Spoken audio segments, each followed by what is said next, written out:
Hello, Mr. VB here. Today we're going to build up the electron configuration of titanium. But before we do that, I want to explain what you're seeing here. This is the periodic table that you might recognize. I've broken it up into 4 sections, and I'm calling them blocks. These elements here are the S block. These elements over here are the P block. These elements here are the D block, and these elements down here are the F block. And those letters S, P, D, and F correspond to the sublevel designators in the quantum mechanical model. You'll also notice that helium over here is shaded the same color as the rest of the S block. So technically helium is in the S block, even though it sits way over here. The red dot I have in the H represents hydrogen's 1 electron, and the electron configuration for hydrogen is 1s1. The superscript 1 represents all of the electrons in hydrogen, which happens to be 1.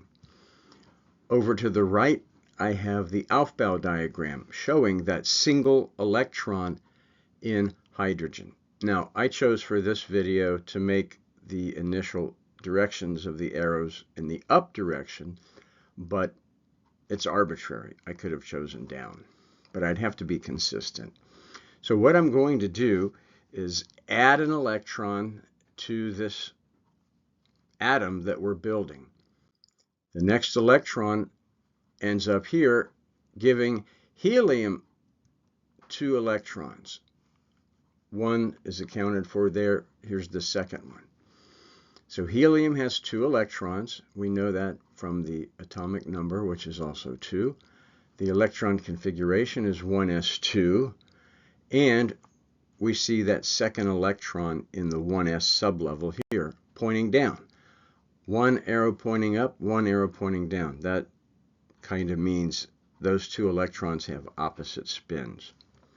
Let's add another electron. And now we have 3 electrons in play, and that takes us up to the element lithium. Lithium has an electron configuration, 1s2, 2s1. Okay, that third electron that made it lithium ended up going here. Let's add another electron. There it is, beryllium. Okay, beryllium, atomic number 4. We see that, yep, that 2 superscript plus that 2 superscript equals 4.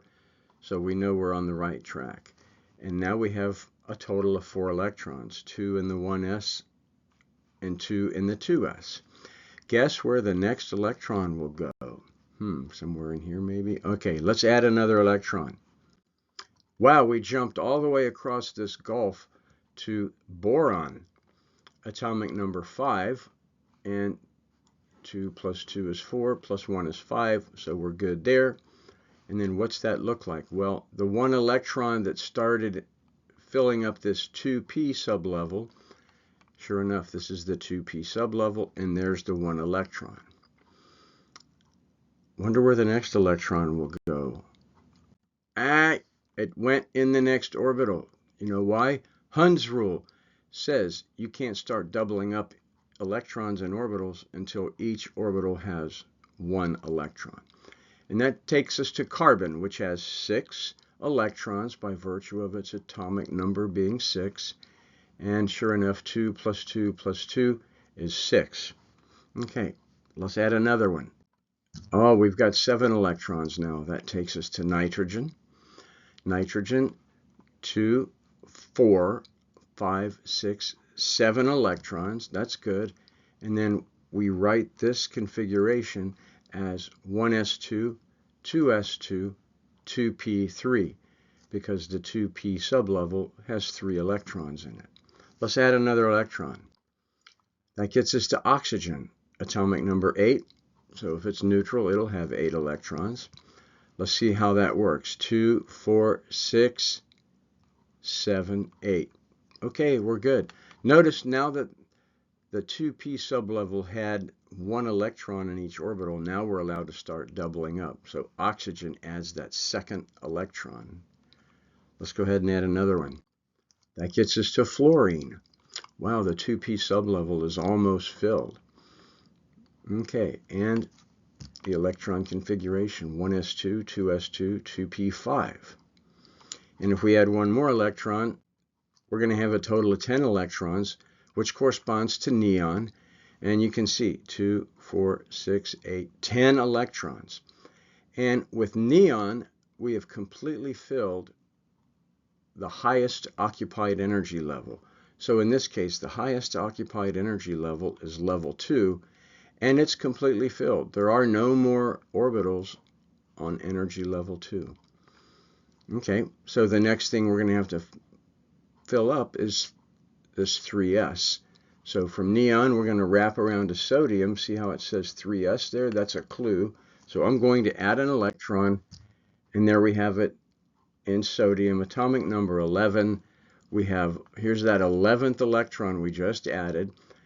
Notice whenever we add electrons to either this sublevel or this one, it's going to happen in the S block. Interesting. Okay, let's add another one. That gets us to magnesium. Magnesium fills up the 3s2 sublevel. Sure enough, there it is. Magnesium 3s2. And if we look on here, the next electron should go into a 3p. Well, look what happens. From magnesium, we jump across to aluminum, and there's that electron. Our 13th electron in the atom that we're building goes into the 3p. I'm going to add 2 more electrons quickly just to show you that Hund's rule will put them both in these separate orbitals. Ready? There's one, and there's another one. Okay, that takes us to phosphorus with 15 electrons. Let's count them. 2, 4, 6, 8, 10, 12, 13, 14, 15 electrons. Okay, and if you add these exponents, you would get the same number. When we go to sulfur, we're going to start doubling up. So let's do that. Sulfur. There's the electron, and we doubled up. Let's add 2 more, chlorine and argon. So with argon, it looks like we have a completely filled sublevel 3, but hey, we've got this 3d up here, so we're not full yet. But our next 2 electrons are going to have to go in 4s. So let's do that. And that's going to take us right to potassium and calcium. So here we go. Add 2 electrons, bang, bang. Okay, now we got calcium. That filled up the 4s. Now something weird happens. When we add the next electron, we're going to go, it seems kind of backwards, but it's actually a higher energy, the 3d sublevel. So we're going to go jumping across this little gulf here to scandium, atomic number 21.